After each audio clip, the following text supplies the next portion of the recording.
All right, let's talk about one of the leading candidates for the Chelsea job, and that's Kieran McKenna from Ipswich.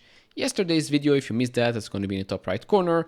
We talked a little about the candidates right now. We've talked about him, we've talked about the guy from Girona, from Leicester, from Stuttgart, and from Brentford. But I want to focus on this one right here because I do think that since he is, let's say, the leading candidate or maybe one of the favorites, even though every single hour there is something else that came out. Oh, maybe Brighton, maybe this, maybe that. All right, let's talk about him. 2 promotions in a row with Ipswich, quite a record in the championship. And that's the thing, just the championship, no Premier League experience. So in the championship, they ranked Ipswich number 1 when it comes to goals scored, number 3 when it comes to chances created, number 1 points from losing position, number 1 set pieces chances, excluding assists, and number 2 goals from set pieces. So quite a good team, quite a good performance. Again, championship. And to be honest, the only reason they were not first in the championship is because, well, the winners, which is Leicester, which in my opinion is not a championship level team, it's a Premier League level team. It's the only reason why Ipswich did not win that league. Now, I'm not saying, oh, okay, fine. Let's say they won the league. Does that mean that he is a Chelsea type of caliber coach? In my opinion, no, still unproven. Now, for those that are saying, yeah, but what about Frank Lampard?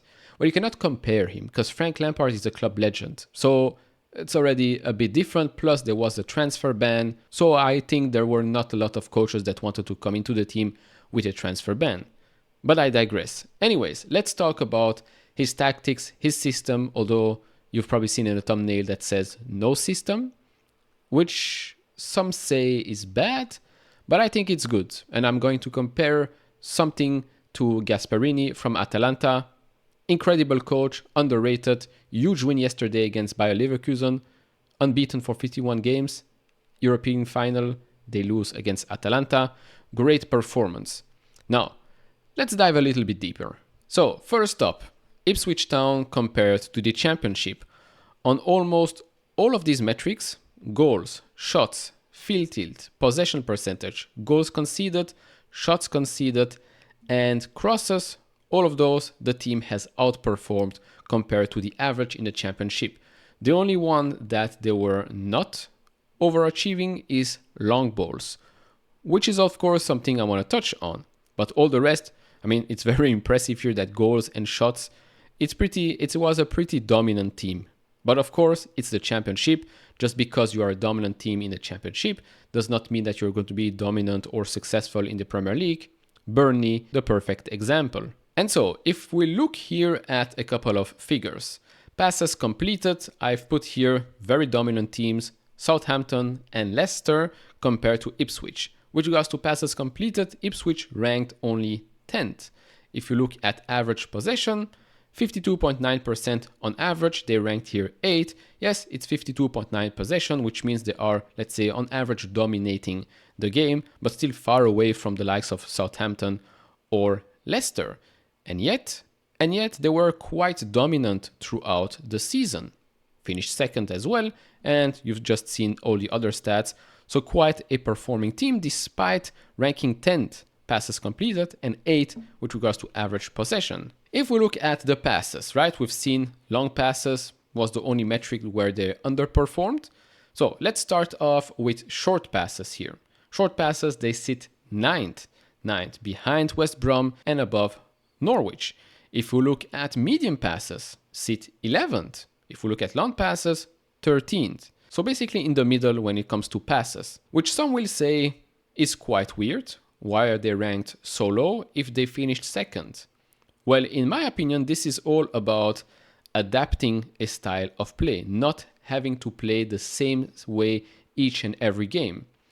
If another team is, let's say, playing a high press or a low block, long balls, using 3 center backs, playing with full backs super high, then let's say if you only play 3 at the back or 4-4-2, 4-2-3-1, etc., and you can't adapt to new situations, then probably you will be, let's say, first or second or top 5, let's say, short passes, and then horrible long passes, or the opposite, rank top 5 long passes, but short passes not at all. which clearly indicates to me as a viewer, as someone who likes football, which clearly indicates that you are playing one way and that's about it.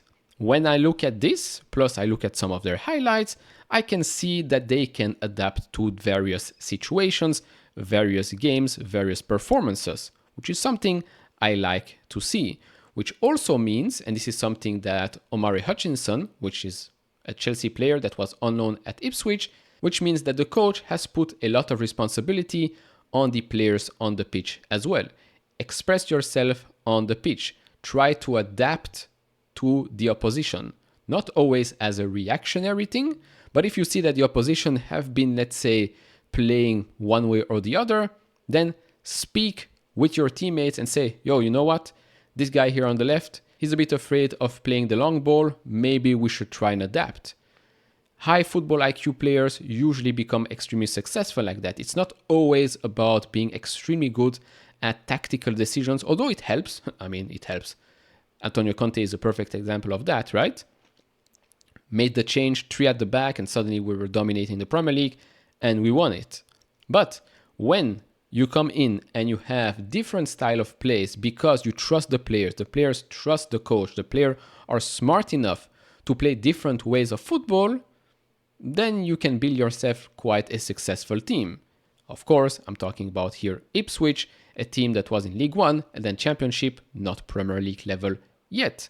But there are various teams in Europe's top leagues that also have these types of managers. Gasperini, although he always plays with 3 at the back, but during the game, the team does adapt quite well. Mourinho said something about Gasperini when he was at Inter. I'll talk about that in just a second. Moving on to the way they're playing, so 4-2-3-1. Yes, the formation-wise is always going to be 4-2-3-1. Now, this is one of the ways that they're playing. Their left back sometimes goes super high, which means he leaves here a empty space, which of course, if they get caught on the counter, it's an empty space, it's a danger zone. But that's where number 25 here, Luongo, comes into play. He goes back a little bit deeper, not in the left back position, but just in these areas right here, just to cover until Davies comes back. Of course, when Davies goes up, this means that they're now playing with 4 in attack, sometimes even Tuanzebe joins here, so there are 5 there, plus you got their number 9. They also enjoy to play short passes and in those type of triangles. Why is that? Well, you can play in those types of triangles. It's quite easy to find someone to pass to, plus it opens up some opportunities because then the opposition usually starts to press, and then you can quite easily, like their goal of the season, or probably has to be one of their goals of the season, they play here with 3 in a triangle, the opposition presses them, which means that on the opposite side of the field, it's quite empty. The ball goes long, so they're playing short passes here, but then 1 long passes, which open up the play completely, and then they continue, they pass it to the other side, score a beautiful goal. But the whole shtick here of playing those triangles is because 1, it's easy to pass the ball to one of your teammates. Secondly, it opens up more opportunities to go upfield.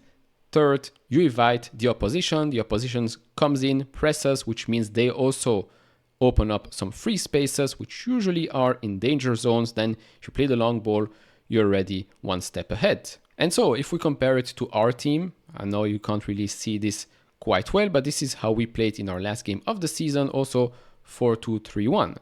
Now, hopefully we have a fit Reece James, so Reece James right back, which of course he can go up and down, or maybe we can use Reece James the way he was playing at Wigan as well, and Gusto at right back. Then center backs, hopefully Levi Colwill is back, maybe Levi Colwill and Badiashile, maybe, I don't know, we buy another center back, probably we're going to go for another center back because Thiago Silva is leaving. Then we've got left back, probably Cucurella there, then Cucurella can always join the midfield as well during the game, like we've seen in the last couple of games, but if not, you have Chilwell there. In the middle of the park, Caicedo and hopefully still Gallagher, but I have a feeling that we're going to sell Gallagher. Huge mistake, but I'm not the owner of the club. Hopefully one day I will be. And then up front, you've got Madueke, Palmer, Sterling, probably going to be Mudryk or maybe Jackson, and then Osimhen as number 9 or someone else at number 9, and Jackson we can play out wide, which I believe will happen next season if we truly have a good number 9. But overall, formation-wise, 4-2-3-1, these players, know how to play in that formation. But like I said, I don't think he's a type of coach that solely focuses on, oh, this is the formation that they've been playing, so we have to play like this.